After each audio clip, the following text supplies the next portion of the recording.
beautiful beaches and calm water on the Gulf of America. But looking back, the 2024 hurricane season was profound.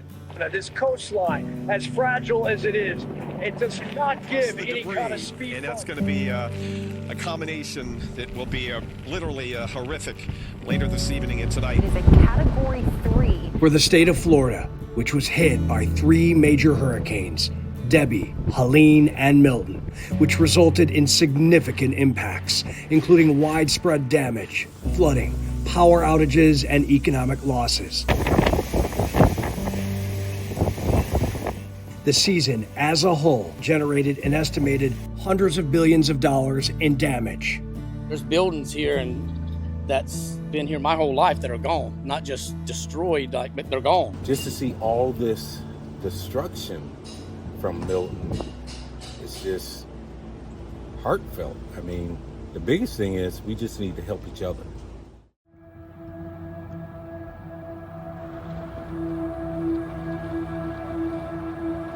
Fort Myers Beach, and almost 3 years ago, Hurricane Ian just destroyed this area and many different parts of Southwest Florida as the storm surge came in and just ravaged. Images and scenes that most people here would like to forget.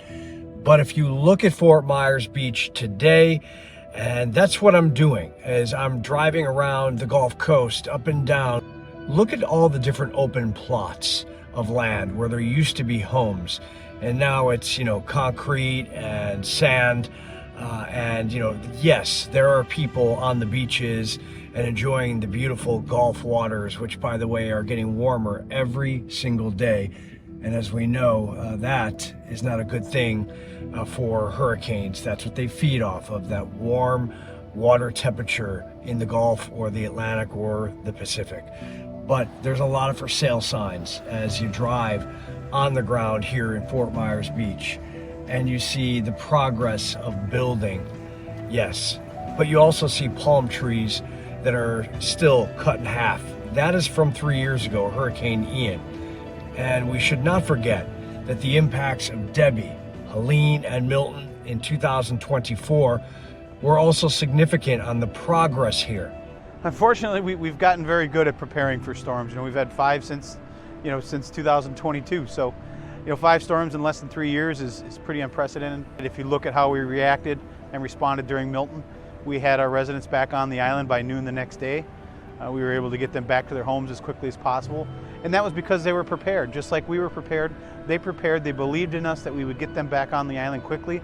They felt comfortable leaving the island, knowing that they would get back sooner. And because they did that, because they heeded the warning to get off the island, we were able to get them back in a day. We didn't have to do the search and rescue. We didn't have to pull people out of their buildings.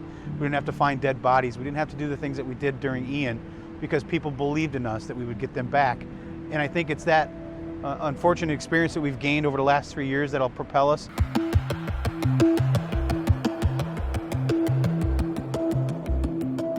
Driving the Gulf coastline of Florida, so many communities impacted by last year's hurricanes. Manasota Key, pristine beaches, but on the ground, you see the destruction from Helene and Milton. Venice Beach, another piece of paradise in destruction. Well, we hope that we become stronger as a community, but you put the pressures of cleaning up and the hurry up and wait for things to happen, and it can make people a little short on their fuses, and we do what we can. Everyone's on a different wavelength, and you hold people when they're losing it, and you work hard when you can. Seemingly everywhere you look, the remnant of these hurricanes. From beachside communities to inland towns to agriculture products, the losses are incomprehensible. But the resilience is palpable, and the fight against Mother Nature continues. The hope is that this hurricane season spares the peninsula of Florida.